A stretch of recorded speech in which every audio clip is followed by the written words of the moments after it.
है। मुझे 1 तारीख को 11 बजे में वो मिलते हैं और मैंने उनके शरीर में जो दाग देखा तो मुझे बड़ा ही कष्ट हुआ, मैं बड़ा ही मर्माहत हुआ।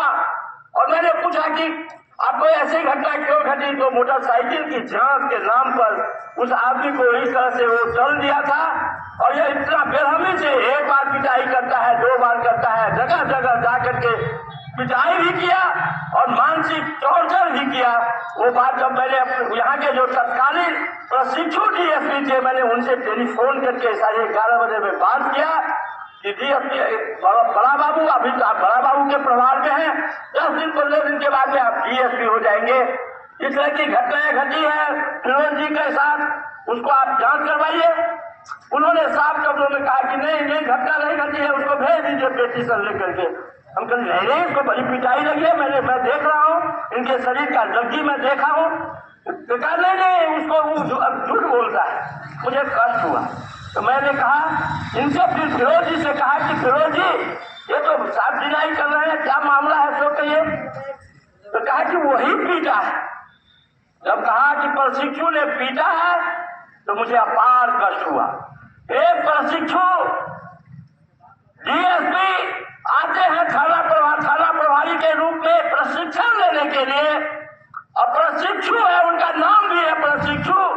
और प्रशिक्षु अवस्था में 20 दिन 25 दिन 50 दिन मात्र दरोगा बने हुए, पुलिस विभाग का पदाधिकारी बने हुए हुआ है।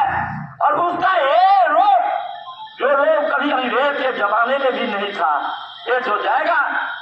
पदाधिकारी डीएसपी होकर के तो न जाने कितने गरीब को ये सताएंगे, कितने निरीह व्यक्ति को सताएंगे, कितने को जाति और धर्म के नाम पर बांटेंगे। तो मैंने कहा कि हम लोग एसपी साहब के नजदीक में पिटीशन देंगे और कहा कि पहले जांच करा लो। और गया हॉस्पिटल में जब गया तो बेनी पट्टी, अगर उनको चोटें नहीं लगी थी तो बेनी पट्टी से फिर उनको ट्रांसफर करके उनको रेफर क्यों किया गया मधुबनी, और मधुबनी में फिर उनको रेफर किया गया दरभंगा। उसी कड़ी में कुछ लोग जो अभी का इलेक्ट्रॉनिक मीडिया वाले लोग हैं, उन्होंने उस बात को उजागर किया। और संयोग से मैं धन्यवाद देता हूँ 34 वर्ष का नौजवान जो बिहार का भावी मुख्यमंत्री है, जो हमेशा गरीब के लिए यहाँ पर जो भी अन्याय हुआ है दौड़ करके बेनीपट्टी की समाजवादी की धरती पर, साम्यवादी की धरती पर आए हैं। मैं उसको मुबारकबाद देता हूँ और उनसे बहुत सारी उम्मीद लगाए बैठा है बेनीपट्टी के लोग।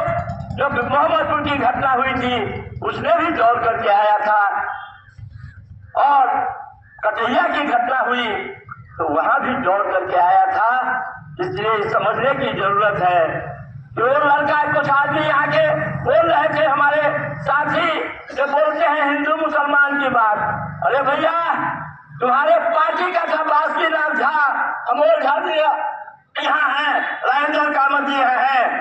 अमोल झा जी भारतीय जनता पार्टी के उत्थान के समय में पार्टी का एक सदस्य हुआ करता था।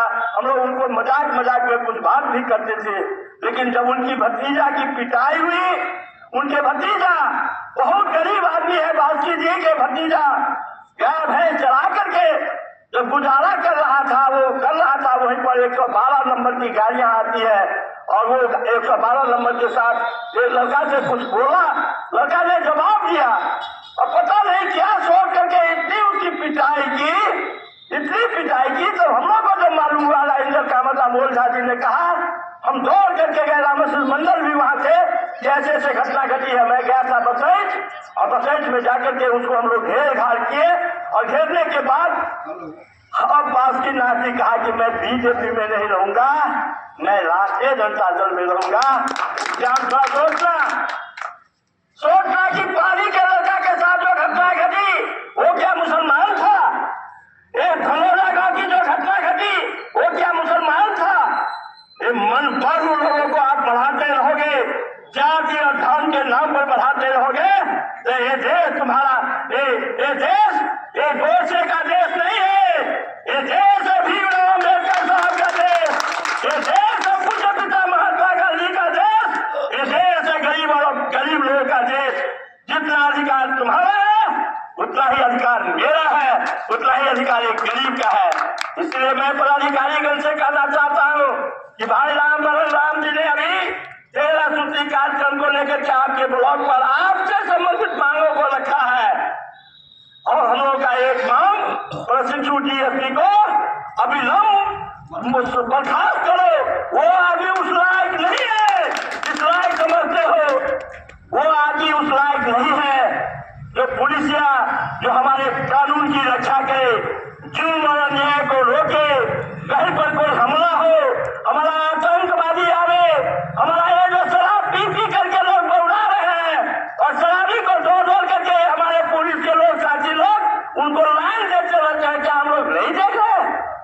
सब लोग जानता है, लेकिन दुर्भाग्य है इस देश का मुखिया ही दूंगा, उसने ये शराबबंदी के नाम पर इस समाज को बर्बाद करके रख दिया है। न शराबबंदी हुआ, उसके पास इतनी कुवत नहीं है कि वो शराबबंदी को बंद कर पाया। और नतीजा ये हुआ है कि नन्हे मुन्हे बच्चे जिसको पैसे के लालच में दे करके उसको वो शराब पहुंचाने के लिए एजेंट के रूप में रखा जाता है और उसमें से थोड़ा प्रोत्साहन करता है।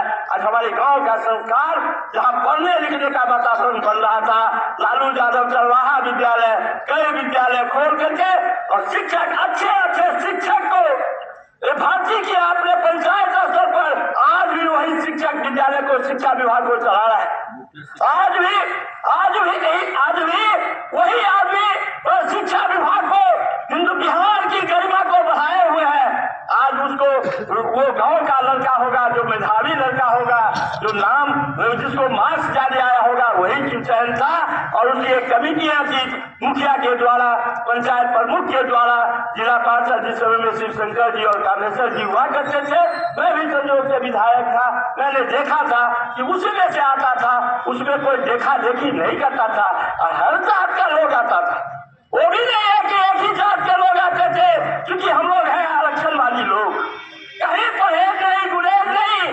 श्री तेजस्वी जी ने कहा है कि हमारी पार्टी है जो जेठ की पार्टी है, हम ऊंची जात के 10 गरीब लोगों के लिए भी 10% आरक्षण की बात करते हैं, चाहे वो ब्राह्मण हो, भूमियार हो, राजपूत हो, कास्ट हो। इसी तरह से जो हमारे दलित भाई है, महादलित भाई है, हमारे पिछड़ा के भाई है, हमारे पिछड़ा वर्ग के लोग हैं, जो आर्थिक रूप से दबे हुए लोग हैं, सामाजिक दृष्टिकोण से दबे हुए लोग हैं, उनको आरक्षण के हम लोग पूरा पैरोकार, हम लोग आरक्षण की मांग करते हैं। और आरक्षण के तहत हमारे कई साथी, यहाँ पर आप भी आए होंगे, इसमें से तो जो कर्मचारी होंगे उसी के तहत आए होंगे आप भी, चाहे आप सदाई जी हो, पासवान जी हो, राम जी हो, मंडल जी हो, यादव जी हो। याद रखना, उस घर को मत भूलना जिस घर में भीमराव अम्बेडकर साहब ने दिया जलाने का सपना देखा था, उस घर को अंधेरा मत करना। उस घर में आप सब एक क्या पंचायत सेवक है कि रोजगार सेवक, कौन सेवक है, राम मनन जी बोल रहे थे कि वो जो नाम डालता है, नाम डाल रहा है तो 1000 रुपया चाहिए। कौन गरीब है, कौन अमीर है, कोई मतलब नहीं, उसको नाम डालने के बदले पहले 1000 रुपया चाहिए। ऑनलाइन चाहिए भाई, ऑनलाइन होता है कि ऑनलाइन होता है? मैं देख रहा हूँ, अभी प्रयागराज का झिझोरा पीटा जा रहा था, ने ठीक ही कमेंट्स किया। हम लोग भी आस्तिक है, कोई नास्तिक नहीं है। हमारे पुरखे लोग, हम लोग बुजुर्ग लोग जब उनका स्वर्गवास होता है तो हम लोग गया पिंड दान करने के लिए जाते हैं। हम लोग गंगा स्नान करके आते हैं सिमरिया घाट में, जहाँ सिमरिया घाट के नजदीक में प्रसिद्ध माना गया है। तो हम लोग तो इस बात को मानते ही है, लेकिन योगी जी, मोदी जी, अमित शाह जी, आपने बहुत हिडोरा पीटा कि 125 वर्षों के बाद अब दोबारा नहीं आएगा। 125 वर्ष कौन जिएगा जो जाएगा उसमें स्नान करने के लिए? ठीक ही आपने कहा, आपका स्लोगन बिल्कुल सही है। 125 वर्ष आपकी भी आयु नहीं हो सकती है, तो और की क्या आयु होगी? अब तो 80 वर्ष जाते जाते लोग कहता है बूढ़ा हो गया, और जो जिंदा है कहता है हम 80 वर्ष के हैं। तो आयु भी घटती जा रही है। जो कुछ बाकी था उसको कोरोना आपने ला दिया, मोदी जी आए, कोरोना ला दिया, इंजेक्शन डाल दिया, तो लोग तो सोए वैसे ही रहता है, सोए कहेगा कि चल दिया, क्या हुआ? कोरोना का इसका इंजेक्शन हो गया है, रिएक्शन था।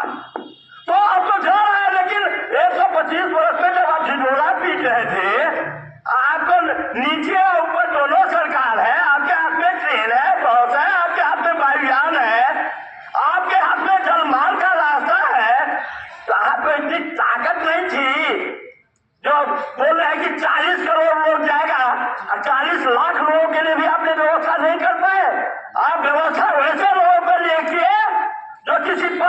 मंत्री है, संतरी है, पदाधिकारी है, उसको आपने स्वर्ग पहुंचाया।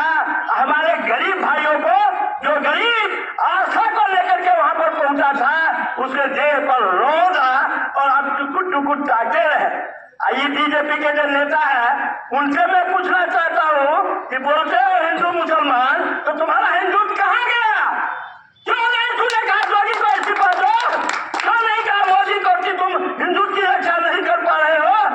तुम ठगते हो, छलते हो, तुम छलावा करते हो।